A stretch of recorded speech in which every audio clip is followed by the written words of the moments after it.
गोपालगंज में चाकूबाजी के आरोपी की गिरफ्तारी के बाद प्रतापपुर गांव में कोहराम मचा हुआ है। स्थानीय लोग आरोपी के परिवार को गांव से बाहर निकालने पर आमादा हैं।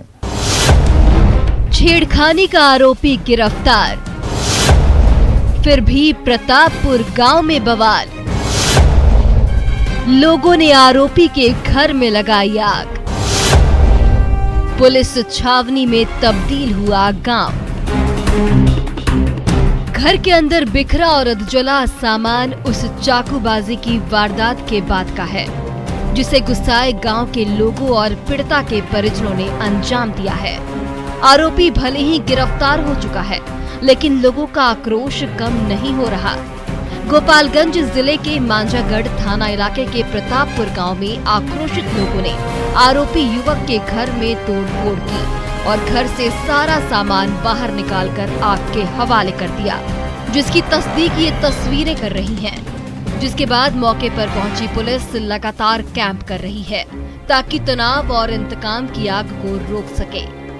वहीं स्थानीय लोग आरोपी और उसके परिवार को गांव से बाहर निकालने पर अड़े हैं। ग्रामीणों का कहना है कि इससे पहले भी आरोपी ने गोलीबारी की वारदात को अंजाम दिया था, तब भी लोगों ने उसके परिवार की पिटाई की थी। ग्रामीणों का कहना है कि आरोपी का परिवार दूसरे गांव से आकर यहां बसा है और ऐसे लोगों को गांव में रहने का कोई अधिकार नहीं है। वो दूसरा जगह से गांव भोजपुरवा से आके बसा है।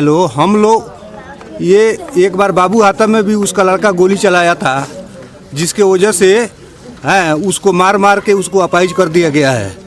बाद में स्कूल में भी जाके दादागिरी करता है। हम लोग यहाँ से इसको हटाना चाहते हैं। अब इस बवाल के पीछे की वजहों को भी जान लीजिए। बताया जाता है कि मकतब में पढ़ने गई छात्राओं के साथ युवकों ने छेड़खानी की थी, जिस पर स्कूल पहुंची छात्राओं ने इसकी शिकायत शिक्षकों से कर दी, जो युवकों को नागवार गुजरा। जब मकतब की छुट्टी हुई और छात्रा अपनी सहेलियों के साथ घर लौट रही थी, तब रास्ते में पहले से घात लगा युवकों ने उसे रोक लिया और एक छात्रा को पकड़कर चाकू से वार कर अधमरा कर दिया। घायल छात्रा की सहेलियों ने घर आकर इसकी जानकारी परिजनों को दी। जब तक परिजन मौके पर पहुंचते, तब तक आरोपी युवक छात्रा को खून से लथपथ छोड़कर वहां से फरार हो गए थे। छात्रा की किस्मत अच्छी थी कि चाकू के 10 वार के बाद भी वो बच गई। ये पूरी वारदात सड़क किनारे लगे सीसीटीवी कैमरे में कैद हो गई थी, जिसे देखकर आपके भी रोंगटे खड़े हो जाएंगे। देखिए, 19 दिसंबर की यही वो तस्वीर है जिस वक्त आरोपियों ने छात्रा पर चाकू से वार किया था। उस वक्त दोपहर के 3:28 हो रहे थे। उसके बाद छात्रा को आनन फानन में अस्पताल पहुंचाया जाता है, जहां से उसे प्राथमिक उपचार के बाद डॉक्टरों ने बेहतर इलाज के लिए गोरखपुर रेफर कर दिया। स्टेप इंजरी का केस है, मल्टीपल इसको इनसाइड वुंड है ना, मेनली थोड़ा सा डीप है और एक लेफ्ट से लंबा रीजन में जो सिग्मॉइड कॉलोन होता है उसमें थोड़ा डीपलेस इनसाइड वुंड है, तो उसके कारण जो है उसका जो है ना कॉलोन थोड़ा सा बाहर आ गया। बच्ची का क्या स्थिति? बच्ची ऐसे वाइटल सारा स्टेबल है, रिस्पॉन्डिंग है, तो ऐसे नहीं है। बस उसका जो है लेप्रोटोमी की जरूरत है, जो कि मेडिकल कॉलेज में सर्जरी डिपार्टमेंट में इसकी होगी ट्रीटमेंट है। फिलहाल पुलिस आरोपी को हिरासत में लेकर पूछताछ कर रही है, लेकिन गांव में अभी भी तनाव का माहौल है और स्थानीय लोग आरोपी के परिवार को गांव से बाहर निकालने पर अड़े हैं। वहीं पुलिस हालात को देखते हुए प्रतापपुर गांव में कैंप कर रही है ताकि फिर से कोई बवाल न हो। न्यूज़ 18 के लिए गोपालगंज से गोविंद की रिपोर्ट। अपराधी चाहे लाख शातिर क्यों ना हो, उसकी एक चूक उसे पहुंचाती है सलाखों के पीछे। कटिहार में शातिर अपराधी की कैसी ही चूक ने प्रेम प्रसंग में हुई हत्या का पूरा राज ही खोल दिया। देखिए इस रिपोर्ट में कंडक्टर का प्यार कैसे कत्ल तक पहुंचा है। डॉक्टर ने खोला कत्ल का राज। प्रेमिका ने शादी को कहा तो मार दिया। 46 दिन बाद कातिल बेनकाब।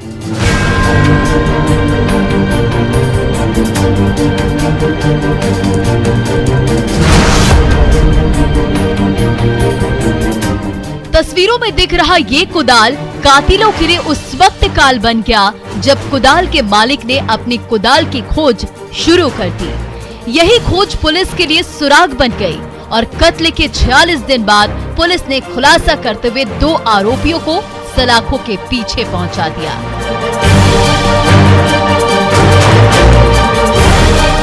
पुलिस कस्टडी में हाथों में हथकड़ी लिए खड़े यही वो दोनों आरोपी हैं जिसे पुलिस ने गुड्डी देवी की हत्या के आरोप में गिरफ्तार किया है, जबकि तीसरा आरोपी पहले ही दूसरे केस में जेल में है। कत्ल के खुलासे की कहानी थोड़ी फिल्मी जरूर है, लेकिन हकीकत भी यही है। सुनिए। सुनील मुख्य एक्यूज है, वो उसी गांव का रहने वाला था। गांव में गया और एक घर से कुदाल मांग के लाया। वो घर वाला भी उस कुदाल को दूसरे यहाँ से लाया था। जब उसको कुदाल नहीं मिला तो वो भी बेचैनी से इसको खोज रहा था और सुनील तो घटना करके फिर था। तो इस बात की भी चर्चा हो गई कि मैंने कुदाल क्यों नहीं अभी तक आया और सुनील भी नहीं आ रहा है कुदाल देने के लिए। तब तक पुलिस अनुसंधान के दौरान इस घटना को बिशरिया में लोकेट कर रही थी, तब इस बात का भी पता चला, जिससे इस कांड का राज खुलने में और शुरू।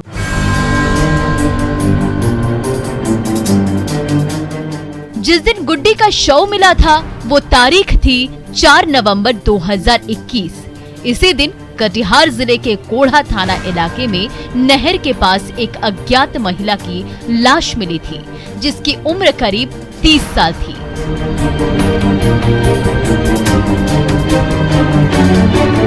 तब महिला की शिनाख्त नहीं हो पाई थी, जिसके बाद पुलिस ने मृत महिला की तस्वीर को सोशल मीडिया पर वायरल कर पहचान बताने की अपील की थी।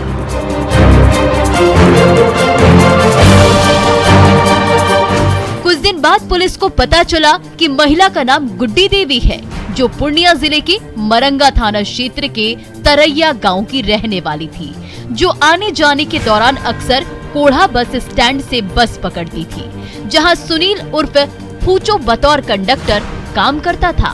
इसी दरमियान गुड्डी और सुनील की आंखें चार हो गई। दोनों ने एक दूसरे को अपना फोन नंबर दिया और उसके बाद फोन पर बातें होने लगी। दोस्ती हुई और ये दोस्ती कब प्यार में बदल गई पता ही नहीं चला। जब प्यार परवान चढ़ा तो दोनों ने मर्यादा की सारी हदें पार कर दी।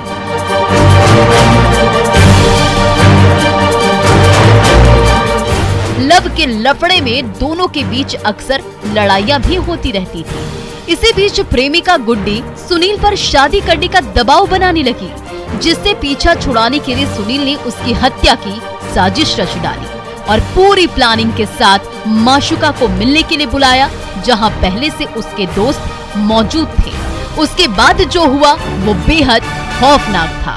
ये हमको उस दिन पूर्णिया में मिला, ये हमको ऐसा कुछ नहीं बताया था। उसके बाद लड़की के साथ हम लोग आए थे, उसके बाद जो एक हत्या उसका वो अपने कर लिया। हम लोग साथ में कहाँ पे ले जाकर मारे? नहर के ऊपर। किस चीज से? ऐसे गलत हुआ। कौन कौन लोग थे? हम सुनील बेटन। उसके साथ इसका वो नाजायज संबंध था। उसके बाद महिला इसको प्रेस करने लगी शादी करने के लिए और उससे पीछा छुड़ाना चाहता था। इसीलिए वो प्लानिंग करके घटना के दिन अपने अन्य सहयोगियों के साथ 2 सहयोगियों के प्लान करके इसको ऑटो से गांव के पास ले आया, ऑटो वालों को वापस कर दिया और बिशरिया नहर के पास इसको गला दबाकर और उसके बाद उसी के दुपट्टे से गले में फांसी का जस्ट लाइक फंदा लगाकर उसकी हत्या कर दी और उसको कुदाल गांव से लाके हत्या के बाद दफनाने का प्रयास कर रहे थे। तब तक खेत जोतने वाला ट्रैक्टर उधर की ओर आने लगा, जिसके लाइट से ये लोग डर गए और लाश छोड़ के भाग गए।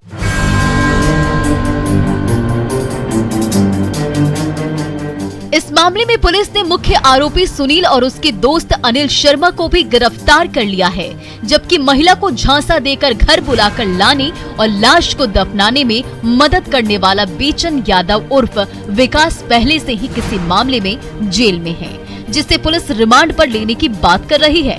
अनिल शर्मा ने तो अपना जुर्म कबूल कर लिया है, लेकिन मास्टरमाइंड सुनील अभी भी गोल बोल जवाब दे रहा है।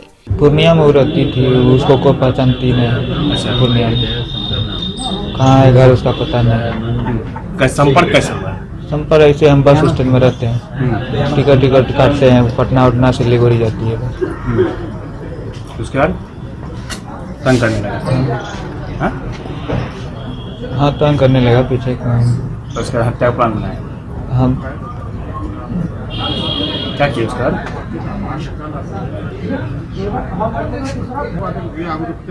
कैसे मार दी उसको? अपने आप वो फांसी लगा के, मतलब अपने फांसी लगा।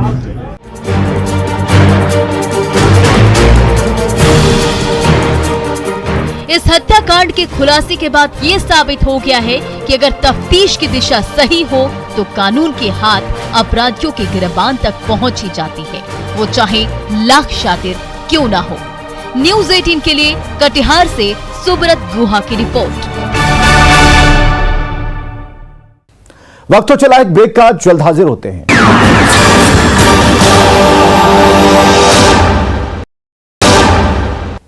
12 दिसंबर को किशनगंज के कोचा धामन में पेट्रोल पंप से हुई लूट मामले का पुलिस ने खुलासा कर दिया।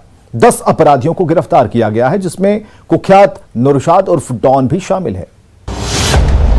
पेट्रोल पंप लूट मामले का खुलासा, नौशाद उर्फ डॉन समेत 10 गिरफ्तार, कैश और तबाही का सामान बरामद।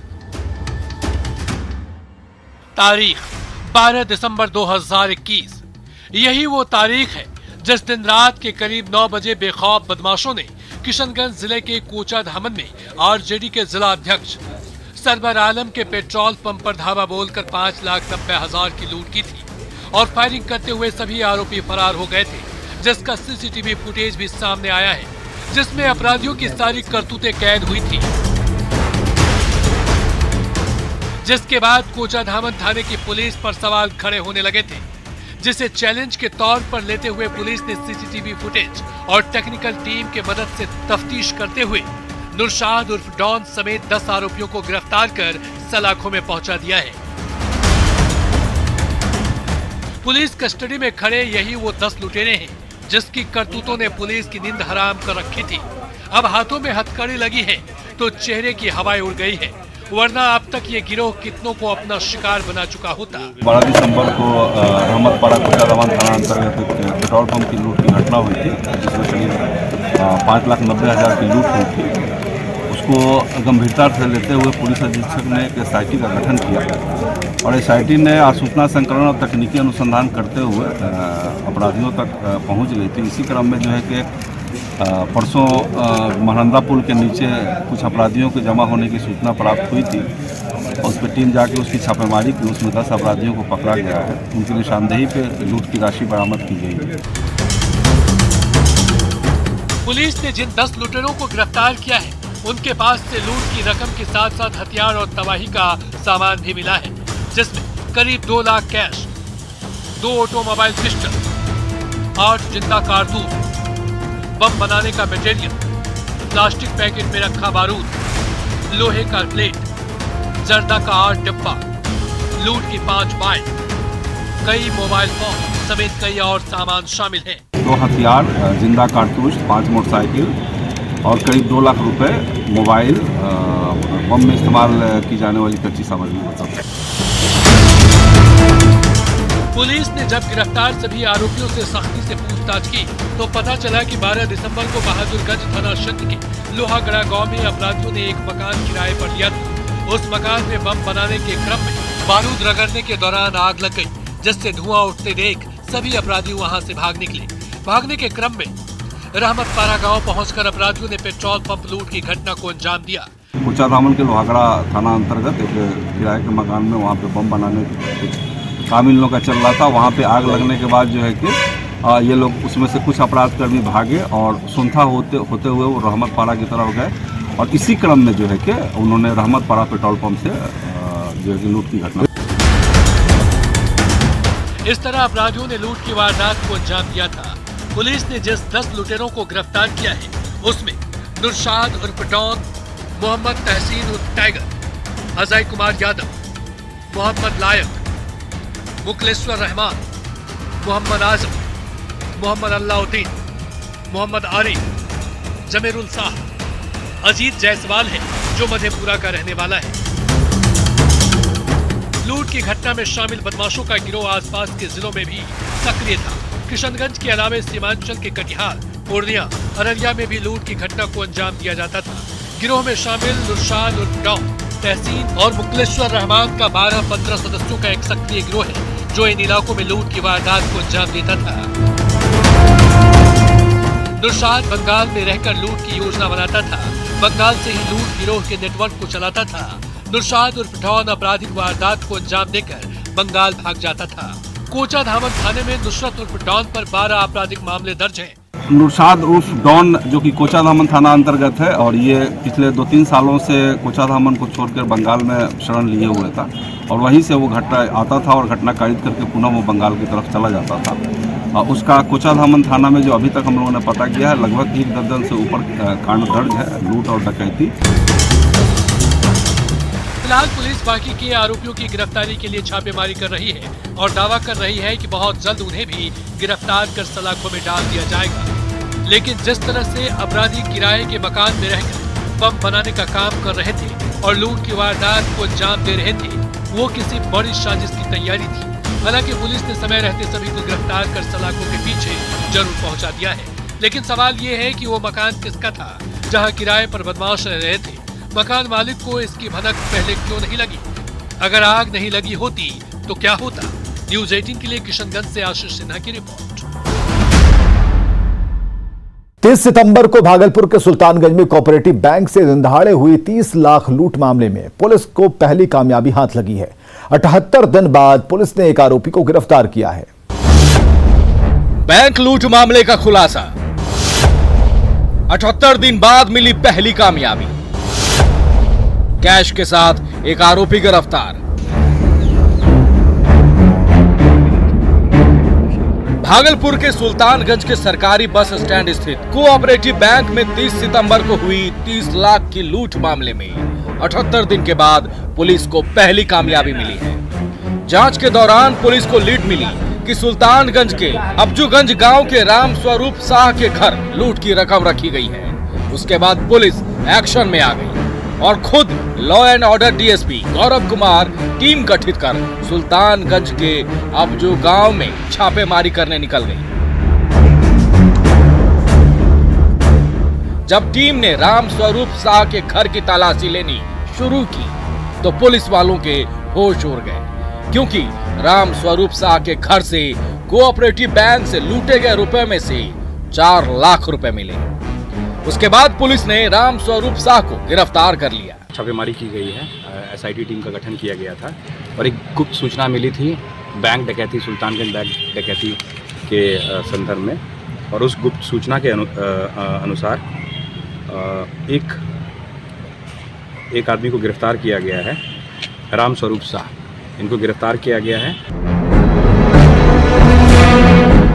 राम स्वरूप शाह की गिरफ्तारी के बाद पुलिस ने सख्ती से उससे पूछताछ की और फिर से घर की तलाशी ली तो उसकी निशानदेही पर घर से एक देसी कट्टा, एक लोडेड पिस्टल, 16 जिंदा कारतूस और एक बोतल विदेशी शराब मिली। हालांकि इस दौरान जीतू उर्फ जितेंद्र शाह पुलिस को चकमा देकर भागने में कामयाब रहा, जिसकी गिरफ्तारी के लिए पुलिस खाक छान रही है और दावा कर रही है कि जल्द ही बाकी आरोपियों को गिरफ्तार कर लिया जाएगा। जो छापेमारी में एक लोहे का देसी कट्टा एवं 10 जिंदा पीतल की गोली, एक लोहे का पिस्टल एवं 6 जिंदा गोली और 4 लाख रुपए बरामद किया गया है और एक 375 ml का एक ब्लेंडर स्प्राइट इंग्लिश लिकर वहाँ पे बरामद किया गया है। गैंग को हम लोगों ने चिन्हित किया है और कुछ लोग जो हैं अभी फरार हैं। शीघ्र अतिशीघ्र पुलिस जो है कार्रवाई करेगी।